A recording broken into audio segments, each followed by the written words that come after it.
নির্বাচনের ফলাফল ঘোষণার পর যে আপিল বোর্ড ছিল সেই আপিল বোর্ডে রিট করার আগ পর্যন্ত নিপুণ আক্তার কোনো ধরনের অভিযোগ জানিয়েছিল? কিছু করেনি। সুন্দর প্রশ্ন করেছেন উনি, যে বলেছেন যে নির্বাচন সুষ্ঠু হয়নি, তাহলে ওনারই নির্বাচিত একটি নির্বাচন কমিশন ছিল, চেয়ারম্যান সাহেব ছিল, ওনাদের কাছে নির্বাচন শেষ হওয়ার পরে, নির্বাচন ফলাফল ঘোষণা করার পরে ওনার কাছে উনি আবেদন করতে পারতেন, আমি আপনাদের নির্বাচন সুষ্ঠু হয়নি বিধায় আমি অভিযোগ করছি যে আপনি আবার পুনরায় নির্বাচন করেন। সেটা উনি করেননি এবং তারপর আরও 2 দিন সময় ছিল অ্যাপিলেট বোর্ডের কাছে জানানোর জন্য যে নির্বাচন কোনো অভিযোগ আছে কিনা। সেই অভিযোগও নির্বাচন কমিশনের কাছে এবং অ্যাপিলেট বোর্ডের কাছে কোনো অভিযোগ পড়েনি। তাহলে আমরা ধরে নিতে পারি না যে আমাদের নির্বাচনটা সুষ্ঠু হয়েছে, যেগুলো অ্যাপিলেট বোর্ডের কাছে, নির্বাচন কমিশনের কাছে কোনো ধরনের কোনো অভিযোগ পড়েনি।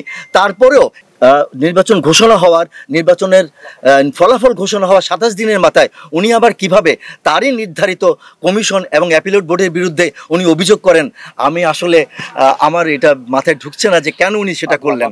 আমরা টোটাল নিয়মের মধ্যে থাকবো, তাকে আমরা চিঠি লিখছি অলরেডি যে আপনি এই কাজগুলো কেন করলেন, কেন আপনার সদস্যপদ বাতিল হবে না, আপনি উত্তর দেন। উনি যে শিল্পী সমাজকে হেও করেছে এবং শিল্পীদের খাটো করেছে এবং নির্বাচন কমিশনকে খাটো করেছে, অ্যাপিল বোর্ডকে খাটো করেছে, এটা সবগুলোই অনিয়মের মধ্যে পড়ে। হ্যাঁ, পুরো ইন্ডাস্ট্রিকে খাটো করেছে। এটার সুষ্ঠু সমাধান বা উত্তর না দিতে পারলেই কেবলমাত্র ওনার সদস্যপদ উনি হারাবেন। এটা আমাদের সকলের সিদ্ধান্ত, আমাদের কমিটির সিদ্ধান্ত। আমরা সংবিধান মানে আমাদের গঠনতন্ত্র অনুযায়ী আমরা এগোবো। আমরা কখনোই গঠনতন্ত্র বহির্ভূতভাবে কখনোই কোনো অধিকার খাটাবো না এবং আমরা কখনোই আমরা সিদ্ধান্তে পৌঁছবো না। আমাদের গঠনতন্ত্র অনুযায়ী ওনার ব্যাপারে যদি কোনো অভিযোগ তুলতে পারি, অভিযোগ আমাদের সদস্যরা করে, তাহলে অবশ্যই আমরা আমাদের সংবিধান অনুযায়ী সেটার উত্তর এবং প্রতিকার দেওয়ার চেষ্টা করব। আপনারা কি মনে করছেন যে উনি আলোচনায় আসার জন্য এটা করেছেন?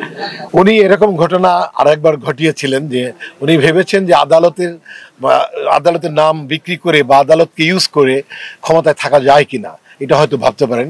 এটা এরকম একটা ঘটনা তো একবার ঘটেছে। অথবা উনি কেন করছেন সেটা আমরা জানি না। নির্বাচন উনি আবার চাচ্ছেন, যে নির্বাচনটা হয়েছে এই নির্বাচন উনিই মেনে নিয়েছেন, সবাই মেনে নিয়েছে, আবার একই নির্বাচন উনি চাচ্ছেন।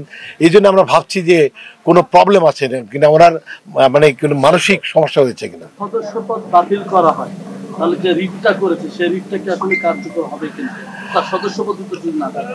এইটা আসলে আইনের বিষয়, এটা আরো ভেবে দেখতে হবে। আমাদের কাছে মনে হয়েছে যে সে যে কাজটি করেছে, সারা পৃথিবীর বাংলাভাষীদের কাছে যে ল্যাঙ্গুয়েজ উনি ছড়িয়ে দিয়েছে, একজন প্রতিষ্ঠিত একজন অভিনেতা দীপজল সাহেব, উনি চিত্রনায়ক, উনি খলনায়ক, উনি একজন প্রযোজক, এবং উনি যে এত অযোগ্য তারপরে উনি কিন্তু পাশ করেছেন, যে মন্তব্য করেছেন তিনি কিন্তু ফেল করেছেন। তাহলে এই সমস্ত কথাবার্তা বলে হেয় করা, আবার ওনার তৈরি যে কমিটি, নির্বাচন কমিটি যেটা ছিল, কমিশন উনি তৈরি করেছেন, অ্যাপিলেট বোর্ডও উনি তৈরি করেছেন, উনি তাদেরও বিশ্বাস করছেন না যে তারাও বোধহয় বায়াসড বা পারসেস হয়ে গেছে, এরকম ওনার কথাই তাই মনে হচ্ছে। নাগরিক টিভিতে যা বলেছে তাদের তাই মনে হচ্ছে আমার কাছে। গত মেয়াদেও দেখেছি যে সেক্রেটারি পদ নিয়ে আইন আদালত পর্যন্ত গিয়েছে, এই মেয়াদেও দেখছি একই রকম করছে। আসলে শিল্পীদের জন্য এটা আসলে ব্যাড রেপুটেশন হয় কিনা? অবশ্যই আমরা বারবার আমাদের তাইবে বলেছেন, আমরা যারা বাংলা ভাষাভাষী, আমি যদি বলি আমরা যারা বাংলাদেশের সিনেমা প্রেমী, আমরা বাংলাদেশের সিনেমার দর্শক,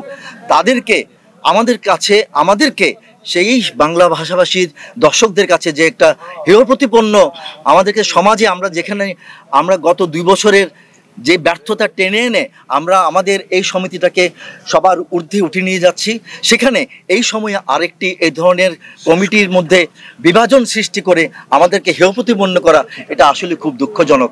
আমরা চাচ্ছি যে আমরা অচিরেই যেন সব বিভ্রান্ত ভুলে গিয়ে আমাদের সমিতিটাকে আবার একটি উচ্চতর শিখরে নিয়ে যেতে পারি। ইনশাআল্লাহ। আপনারা ভালো থাকবেন, সবাইকে ধন্যবাদ। ধন্যবাদ আপনাদের সবাইকে, ভালো থাকবেন।